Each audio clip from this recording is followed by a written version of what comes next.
Boa noite, meu nome é Cristiane Mascarenhas Leite.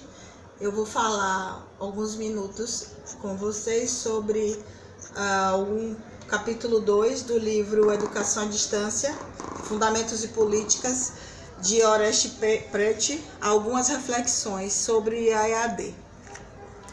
Bom, segundo Prete, a educação é um processo reconstrutivo, dialógico, humano e criador. Para ele, a educação à distância é uma forma de ensino que possibilita a autoaprendizagem com mediação de recursos didáticos sistematicamente organizados, uma vez apresentados em diferentes formas tecnológicas, e eles podem ser utilizados individualmente ou combinados. Então, nesse contexto, a EAD é um processo também humano, uma vez que é centrado no sujeito que ensina e no sujeito que aprende, um processo dialógico que acontece pela interação da equipe polidocente, dos orientadores, tutores e dos alunos também entre si, mediado por um conjunto de tecnologias e recursos, e é um processo reconstrutivo e criador, onde o sujeito aprende com a sua capacidade de autonomia relativa. Dentro desse contexto, Prete fala sobre as bases epistemológicas da EAD.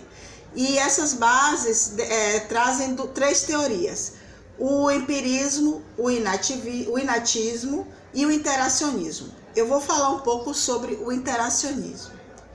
O interacionismo ele se baseia na teoria do construtivismo de Jean Piaget e no socio-interacionismo de Vygotsky. No construtivismo, segundo o construtivismo, o indivíduo ele assimila novas informações e faz uma adaptação, acomodação daquelas informações a partir do conhecimento que ele já tem. No socio-interacionismo, o conhecimento ele ocorre dentro da zona de desenvolvimento proximal, que quer dizer o quê?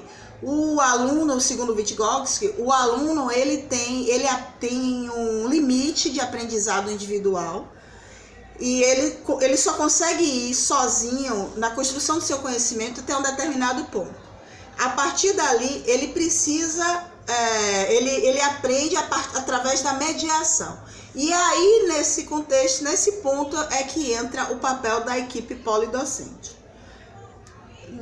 Prete ele traz a teoria da assimilação ou a teoria construtivista, do aprendizado construtivista, onde ele considera que o aluno conseguiu construir até um determinado ponto e aí o professor mediador ele entra, ou a equipe polidocente ela entra como um ponto para fazer o aluno avançar mais. E aí também ocorrem as interações no ambiente EAD. É aí que ocorre a interação, o interacionismo. E também o professor e os alunos eles se educam mutuamente. Então, podemos dizer que, segundo a teoria do interacionismo, a aprendizagem ocorre em dois momentos. Ela ocorre no âmbito do indivíduo, que é até onde ele pode ir, até onde ele constrói o conhecimento a partir do seu conhecimento prévio, onde ele acomoda as informações que ele recebe. E ela também pode ocorrer entre os indivíduos que estão situados nos locais diversos geograficamente, e é o sentido da interação, é o sentido da educação EAD, o que é o estar juntos virtual. Então, segundo o interacionismo, o aluno ele aprende sozinho, mas ele também aprende através da interação. E aí, para encerrar, gostaria de citar um trecho desse livro de Prete, onde ele fala que, por isso, quando aludimos à educação à distância, não devemos centrar nosso foco na distância, e sim nos processos formativos, na educação, fazendo recurso a abordagens contextualizadas, situadas, críticas e libertadoras. Isto é, o foco da educação à distância não deve ser a distância, e sim os processos que são desenvolvidos dentro do ambiente virtual, entre o aluno, entre a equipe polidocente e entre os colegas. Obrigada.